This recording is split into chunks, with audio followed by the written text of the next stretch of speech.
और यही वेद प्रमाण देते हैं कि पूर्ण परमात्मा अपने साधक की आयु को भी बढ़ा देता है।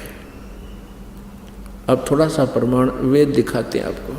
कबीर परमेश्वर जी ने अपनी प्यारी आत्मा धर्मदास जी से कहा था कि धर्मदास, वेद मेरा भेद है, मैं मिलूं वेदन से नाही, और जौन वेद से मैं मिलूं वो वेद जानते नहीं। ये चारों वेद मेरी ही महिमा का गुणगान कर रहे हैं, लेकिन इन वेदों में वर्णित विधि से मेरी प्राप्ति नहीं हो सकती। और जौन से वेद में, जौन से सदग्रंथ में, यानी सच्चिदानंद घन ब्रह्म की वाणी में सूक्ष्म वेद में, उसको सूक्ष्म वेद बोलते, सूक्ष्म वेद में परमात्मा कबीर देव जी के पाने की पूरी विवरण है। और वो वाणी, वो सूक्ष्म वेद परमात्मा ने अपने मुख कमल से, अपने मुखारविंद से स्वयं ही बोलकर सुनाया और लिपिबद्ध करवाया हुआ है।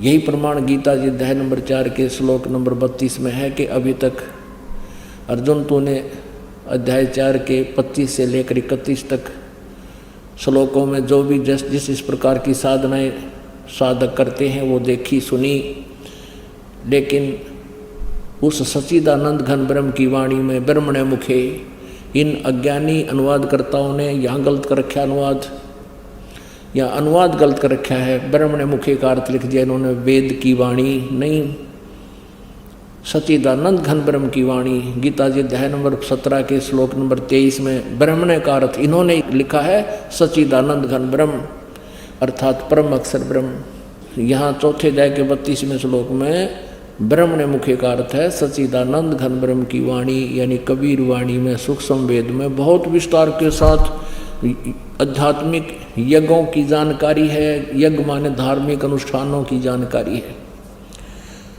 वो तत्व ज्ञान है।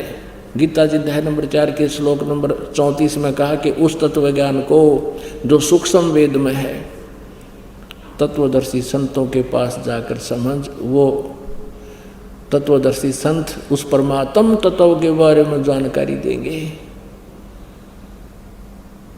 तो उस परमेश्वर ने कहा था कि जौन वेद से मैं मिलूं वो सूक्ष्म वेद है, वो सच्चिदानंद घन ब्रह्म की वाणी है। कहते वो इन चारों वेदों में नहीं है, वह वेद जानते नहीं। अब देखिएगा ऋग्वेद भाषा भाष्य द्वितीय भाग, ये किसने अनुवाद किया है, कहाँ से छपा है? प्रकाशक हैं पंडिता राकेश रानी, प्रधान कार्यालय वेद मंदिर, महात्मा वेद भिक्षु सेवा आश्रम, लेखराम नगर अब्राहिमपुर, पोस्ट ऑफिस मुखमेलपुर, दिल्ली। दुर्वासित ने दान संस्थान, ठीक है, दिल्ली से। इसके अंदर इस ऋग्वेद मंडल नंबर 10 सूक्त नंबर 161 का और दूसरा मंत्र है। ऋग्वेद मंडल नंबर 10 सूक्त 161, ये देखिएगा, ये 161वां सूक्त है और इसका मंत्र नंबर 2 है।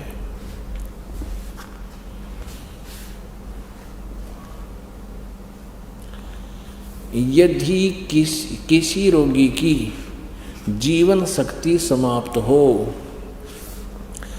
यदि वह सीमा से भी परे हो गया है, यदि वह मृत्यु के सन्निकट चला गया है, तो भी उसे मैं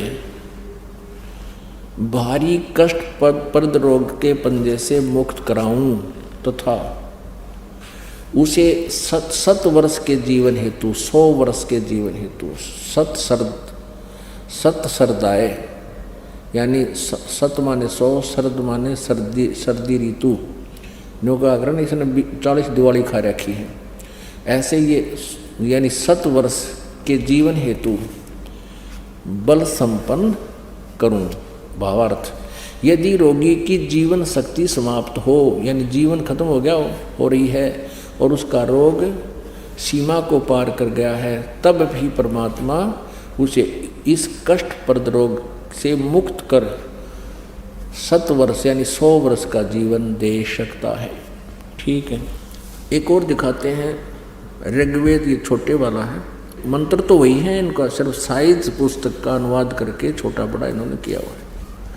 9-10 मंडल इकट्ठा ही किया है ये कहाँ से प्रकाशित है? प्रकाशक हैं सार्वदेशिक आर्य प्रतिनिधि सभा, महर्षि दान भवन, रामलीला मैदान, नई दिल्ली। ये इनके फोन और फैक्स नंबर है। मुद्रक Prince Offset Printers 1510 Pataudi House त्रियागन, नई दिल्ली से।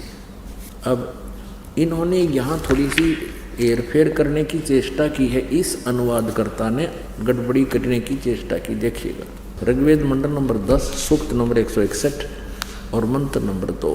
यहाँ देखिए, यदि रोगी नष्ट जीवन शक्ति वाला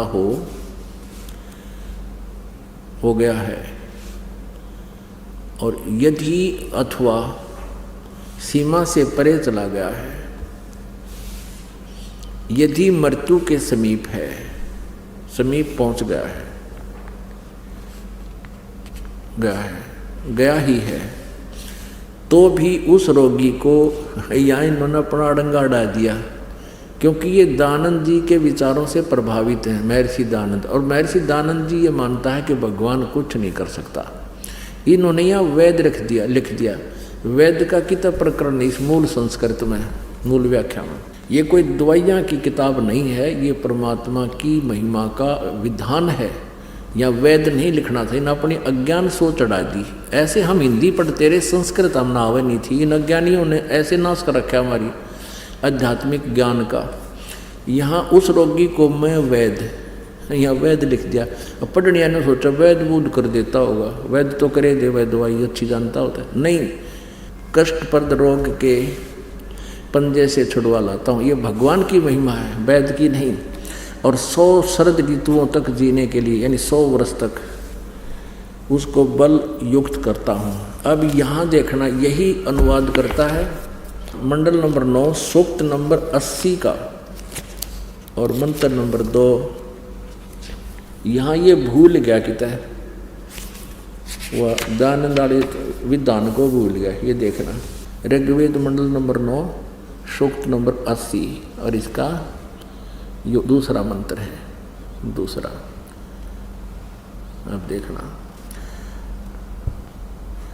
हे परमात्मन, आप उपासकों की या अपने भक्तों की, साधकों की आयु के बढ़ाने वाले हैं। यहाँ कोई ना याद रहा, इसका वेद लिखना भूल गए। अब कबीर परमेश्वर जी कहा करते थे, चोर चुराई तुंबड़ी, तुंबड़ी का तुम्बा, एक जैसे ये पेठा देखा होगा आपने, तकरीबन पेठा तो सभी देखते हैं। इसी टाइप का एक मतीरा होता, तुम्बा,